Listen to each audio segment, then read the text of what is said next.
ప్రస్తుతం మనతో పాటు ప్రముఖ ఆధ్యాత్మికవేత్త, వేదిక్ ఆస్ట్రాలజర్ గోనుగుంట్ల సురేష్ బాబు గారు ఉన్నారు. సో గురువుగారితో మాట్లాడేద్దాం. నమస్కారం గురుగారు. ఓం గం గణపతయే నమః. స్వర్ణలక్ష్మి నమస్తే అస్తు. పరబ్రహ్మ స్వరూపిణి రాజ్యం దేహి ధనం దేహి సర్వకామాంచ దేహి మే. గురుగారు, శ్రీ పరాభవ నామ సంవత్సరంలో మరి కర్కాటక రాశి వాళ్ళకి ఈ కొత్త సంవత్సరం అంతా ఏ విధంగా ఉండిపోతుంది? ఉగాది షడ్రుచుల్లో ఎక్కువగా ఏ రుచి ఎక్కువగా వీళ్ళకి తగిలే అవకాశం కనిపిస్తుంది? ఎటువంటి జాగ్రత్తలు తీసుకోవాలి ప్రత్యేకంగా? సో మణికంఠ గారు, మీరు అడిగే క్వశ్చన్ చాలా బాగుందండి. ఉగాది పచ్చడితో స్టార్ట్ చేశారు. ముందుగా ముందుగా మనం రాసులకు వెళ్ళే ముందు ఈ యొక్క సంవత్సరం యొక్క మీనింగ్ తెలుసుకుంటే మన టోటల్గా ఓవరాల్ థీమ్ మనకు తెలిసిపోతుంది.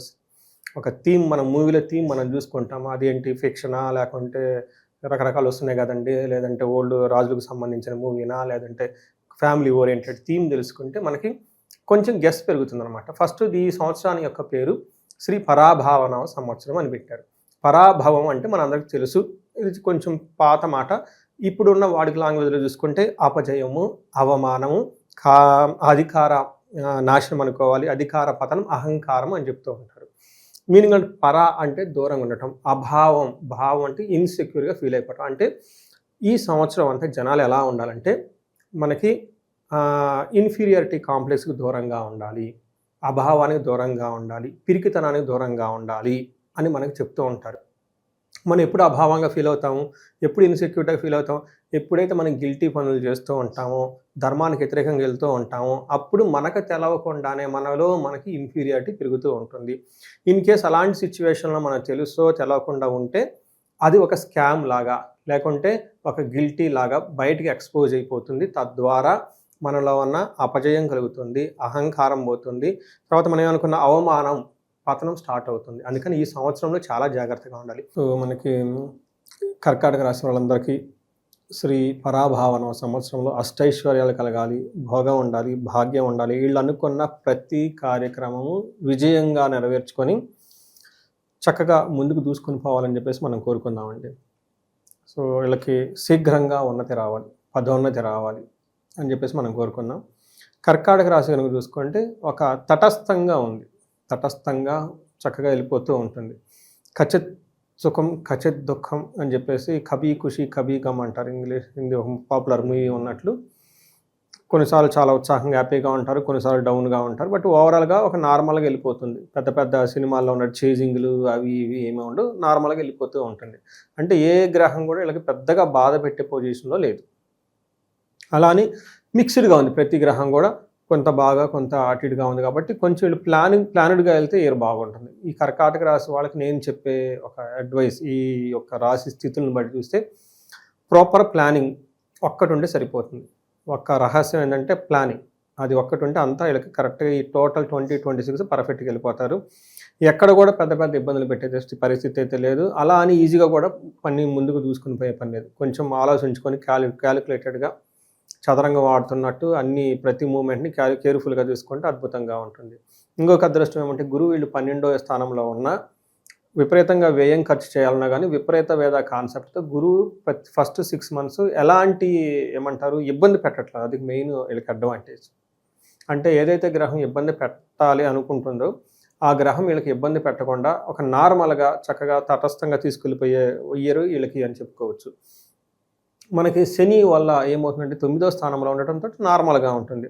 ఎక్కువగా వీళ్ళకి మనకి మహర్షులు ఫస్ట్ ఏం చెప్తారంటే సదాస్వరం, ఓకే, స్వధారస్వం సుతం క్లేశ అని చెప్తాడు. ఖచ్చిత్ దుఃఖం ఖచ్చిత్ సుఖం అని.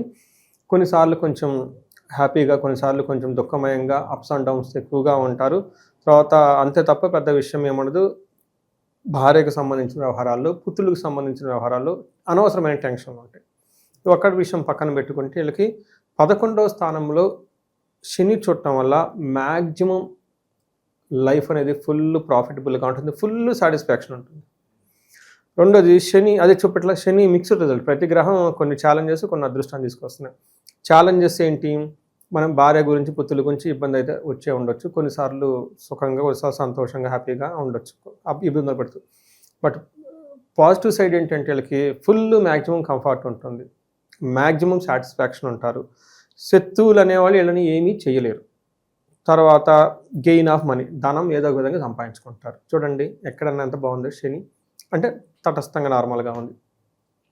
వీళ్ళకి గురువు కూడా ఇలానే ఉన్నారు. గురువు వీళ్ళకి ఫస్ట్ 12 ఇంట్లో ఉన్నప్పటికి కూడా మనకేమంటారంటే శుభకార్యాలు చేయటం ధనం ఎక్కువ ఖర్చు పెట్టడం అని చెప్తూ ఉంటారు. అంటే మనకి శుభమూలో వ్యయచ్చైవ అంటారు. శుభమూలో వ్యయచ్చని శుభకార్యాలు చేయటం వల్ల విపరీతంగా ఖర్చులు అవుతూ ఉంటుంది. శుభకార్యాలు అంటే ఏంటి? పెళ్ళిళ్ళు, తర్వాత ఇల్లు కొనుక్కోవటం, ఏదన్నా నగలు కొనుక్కోవటము, ఇలాంటి ఏదన్నా, లేదంటే హైయర్ ఎడ్యుకేషన్కి వెళ్ళటము, ఫారిన్ వెళ్ళటం, ఇలాంటి విషయాలు చేయటం వల్ల ధనం ఖర్చు అవుతుందని చెప్తూ ఉంటారు. అయితే స్థాన భ్రష్టత్వం, కొన్నిసార్లు ఉద్యోగంలో కూడా ఆటంకాలు వచ్చే అవకాశం ఎక్కువగా ఉంటుంది అని గమనించుకోవాలి. అయితే పాజిటివ్ ట్రెండ్ ఏంటంటే వీళ్ళు హైయర్ ఎడ్యుకేషన్ గురించి వెళ్ళే వాళ్ళకి బాగా కలిసి వస్తుంది. ఎడ్యుకేషన్ గురించి ఎక్కువగా కనుక ఫోకస్ చేస్తే బాగా కలిసి వస్తుంది. హెల్త్ విషయంలో చాలా రోబస్ట్, స్ట్రాంగ్గా ఉంటారు. చూడండి, గురువు అలా మిక్స్డ్ రిజల్ట్ తీసుకొస్తూ ఉన్నారు. ఈ రాశిలో ఉన్న నక్షత్రాలు వాళ్ళకి ఎలా ఉండబోతుంది సంవత్సరం? మనకి చూసుకున్నాం అనుకోండి, పునర్వసు, పుష్యమి, ఆశ్లేష నక్షత్రాలు. ఇందులో పునర్వసు వాళ్ళకి రాజ్యము, అంటే వాళ్ళకి ఒక పవరు, అథారిటీ, స్టేటస్ ఉంటుంది. ధనం విషయంలో చాలా బాగుంటుంది. ఫారిన్ వెళ్ళాలి అనుకున్న వాళ్ళకి బాగా కలిసి వచ్చే అవకాశం ఉంటుంది. ఛాలెంజెస్ చూసుకుంటే వీళ్ళకి హెల్త్ కాంప్లికేషన్స్ కొంచెం జాగ్రత్తగా ఉండాలి. మనీ విషయంలో చాలా ప్లాన్డ్గా ఖర్చు పెట్టుకోవాలి. ఆ వృధాగా దేనికి పడితే దానికి భయపడకుండా చాలా బోల్డ్గా ఉండటం అవసరం ఉండాలి. ఎందుకంటే తాటాక చప్పుళ్ళు మీ చుట్టూ చేసేవాళ్ళు చాలామంది ఉంటారు. వీళ్ళకి అవమానించాలని కావాలని ప్లానింగ్ చేసేవాళ్ళు ఉంటారు. కాబట్టి జాగ్రత్తగా ఉండటం ఎంతైనా అవసరం.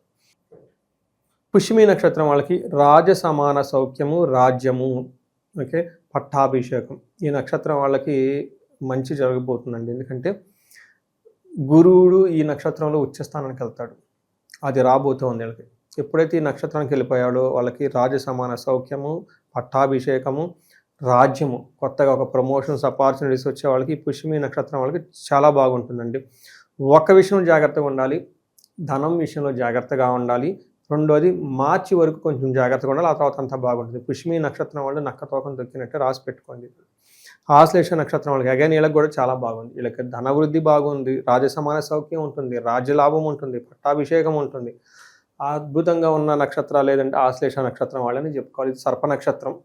ఈ నక్షత్రం వాళ్ళకి పెళ్లి కావాలంటే కొంచెం ఆలోచిస్తారు. కాబట్టి ఎవరైనా పెళ్ళిడికి వచ్చిన అమ్మాయిలు కానీ అబ్బాయిలు కానీ ఉంటే ఈ నక్షత్రానికి ఒకసారి శాంతి చేయించుకోవడం చాలా అవసరం. నెక్స్ట్ గురువు వీళ్ళకి జూన్ తర్వాత 11 మనకి జన్మరాశిలోకి వెళ్తూ ఉన్నారు. కర్కాటక రాశి వాళ్ళకి అగైన్ ఇక్కడ కొంచెం ఛాలెంజెస్, కొంచెం ఆపర్చునిటీస్ ఉన్నాయి. ఫస్ట్ వీళ్ళకి పాజిటివ్ ఏంటంటే ఇంట్లో పిల్లలు కావాలనుకున్న వాళ్ళకి రైట్ టైం పిల్లలు పుట్టే అవకాశం ఎక్కువగా ఉంటుంది. పెళ్లి కానీ వాళ్ళకి పెళ్ళయ్యే అవకాశం ఎక్కువగా ఉంటుంది. తీర్థయాత్రలు విపరీతంగా చేసేస్తారు. అన్ని విధాలా బాగుంటుంది. అయితే ఈ టైంలో అంటే వీళ్ళ జన్మరాశిలోకే గురువు వస్తూ ఉన్నాడు. కర్కాటక రాశిలోకి గురువు ఉచ్చ స్థానంలోకి వెళ్తూ ఉన్నాడు. కర్కాటక రాశిలో గురువు ఉచ్చ స్థానంలో ఉంటాడు. కానీ ఇది జన్మరాశి. ఇక్కడ మనకేం చెప్తారంటే రాముడు తన సొంత రాజ్యాన్ని వదిలిపెట్టేసి తండ్రి గురించి దూర ప్రదేశానికి వెళ్తారు అని చెప్తారు. జన్మరాశిలో ఉండటం వల్ల మనకి రామాయణం చదువుకునేటప్పుడు వీళ్ళకు కూడా జన్మరాశిలో రావడంతో ఒక మంచి కార్యక్రమం గురించి దూరంగా వెళ్ళే అవకాశం ఎక్కువగా ఉంటుంది. అంటే ఫారిన్ లేదంటే దూరంగా జాబ్ చేయటం, ఎక్కడో దూరంగా వెళ్ళే అవకాశం ఎక్కువగా ఉంటుంది మనకి చెప్తూ ఉంటారు. ఇక్కడ అగైన్ మనకి జూపిటరు కొంచెం ఛాలెంజెస్ని, కొంచెం ఆపర్చునిటీస్ని ఇస్తూ ఉన్నారు. ఇదే ప్రకారంగా రాహు కూడాను వీళ్ళకి 8th హౌస్లో ఉండటం, 2వ ఇంట్లో చూడటం వల్ల ధనం అనేది ఏదో ఒక విధంగా రాబట్టుకుంటారు, వదిలిపెట్టరు. కానీ ఏం జరుగుతుందంటే వీళ్ళకి శారీరకంగా బాధలు, మానసిక చింతలో ఉండే అధికారం ఎక్కువగా ఉంటుంది. పై అధికారుల నుంచి అనవసరమైన ఒత్తిడి, దూర ప్రయాణాలు చేసే అవకాశం ఎక్కువగా ఉంటుంది. ఇది అగైన్ మిక్స్డ్. అంటే ఏది చూసుకున్నా కానీ వీళ్ళకి ఒక రకంగా ఒక ఛాలెంజ్తో పాటు 2-3 అదృష్టాలు, ఒక ఛాలెంజ్తో పాటు 2-3 ఆపర్చునిటీస్ ఇలా తీసుకొచ్చి ఉంది. కాబట్టి ఓవరాల్గా ఒక తటస్థంగా నార్మల్గా ఉండి చిన్న చిన్న ప్రాబ్లమ్స్ ఉంటాయి తప్ప పెద్దగా ప్రాబ్లమ్స్ అవన్నీ ఏమి ఉండవని మనం గమనించుకోవాలి. ఇందాక చెప్పడం ఒకటి మర్చిపోయాను. ఇందులో ఉన్న నక్షత్రాలు పునర్వసు 4వ పాదం, పుష్యమి 1, 2, 3, 4 పాదాలు, ఆశ్లేష 1, 2, 3, 4 పాదాలు. రెండోది ఉగాది రాశి ఫలాలు అనగానే ఇది ఎడిటింగ్లో కొంచెం ముందేస్తే వేయండి. ఆదాయం 2, వ్యయం 11, రాజ్యపూజ్యం 4, అవమానం 7. మనం చూసుకుంటే అనుకోండి వీళ్ళకి ఆదాయం 2 ఉంది, వ్యయం ఎంత ఉండే 11 ఉంది. అంటే ఖర్చు పెట్టేటప్పుడు ప్రతిసారి 1కి 2 సార్లు అవసరమా అని గ్రహించుకొని ఖర్చు పెట్టడం చాలా అవసరం.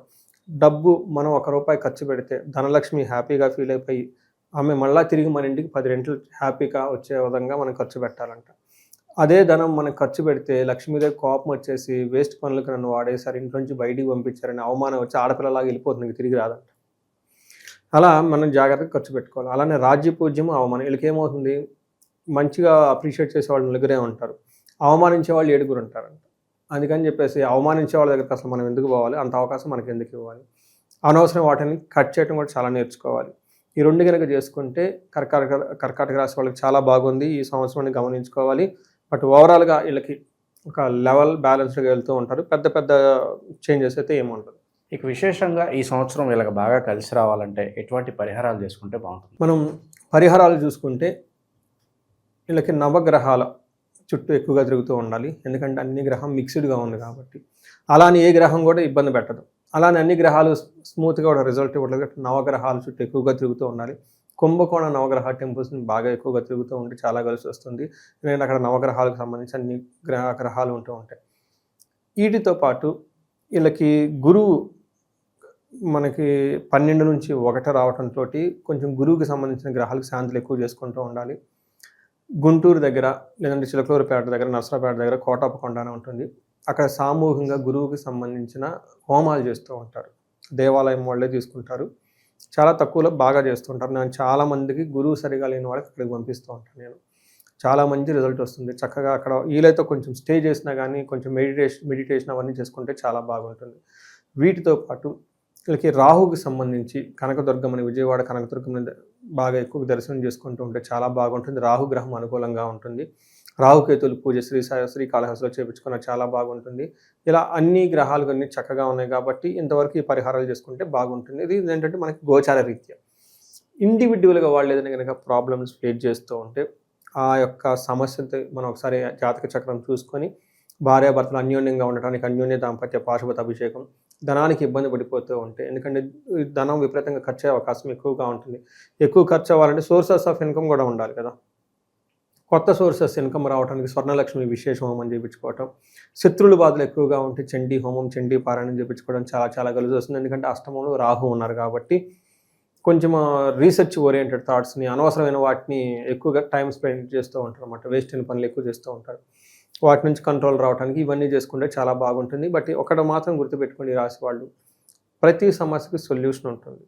అందుకనే వేద మంత్రాలు, అందుకనే పురాణాలు, అందుకనే ఇతిహాసాలు, రకతంత్రాలు, యంత్రాలు, రకరకాలు ఇవన్నీ ఉన్నాయి అన్నమాట. అందుకని సమస్య ఉందని మీరు ఫస్ట్ తెలుసుకోవాలి.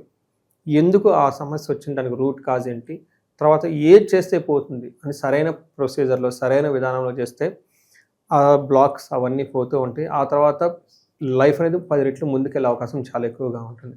సో 2026వ సంవత్సరంలో శ్రీ పరాభావన సంవత్సరంలో వీళ్ళకి సహజంగా బాగుంది కాబట్టి ఇంకా బాగుండాలని చెప్పేసి మనం కోరుకున్నాం. ఓవరాల్గా ఈ సంవత్సరం వీళ్ళకి ఎలా ఉంటుందో మంచి విశ్లేషణ అందించారు. ధన్యవాదాలు. ధన్యవాదాలు.